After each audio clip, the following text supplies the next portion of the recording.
নমস্কার বন্ধুরা, তোমরা সবাই কেমন আছো? আশা করছি খুব ভালো আছো। আমি আজকে চলে আসলাম একটা ছোট্ট মিনি ব্লগ নিয়ে।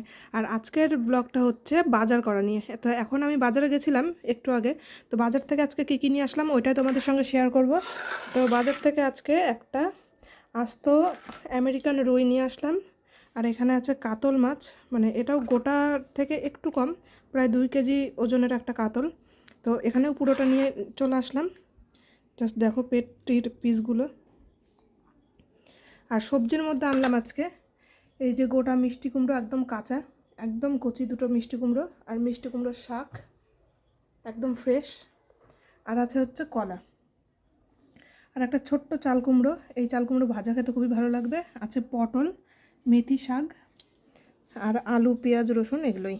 তো আমার ব্লগটা কেমন লাগলো অবশ্যই তোমরা কমেন্ট করে বলো। ভালো লাগলে একটা লাইক করে দিও আর সাবস্ক্রাইব করতে ভুলো না।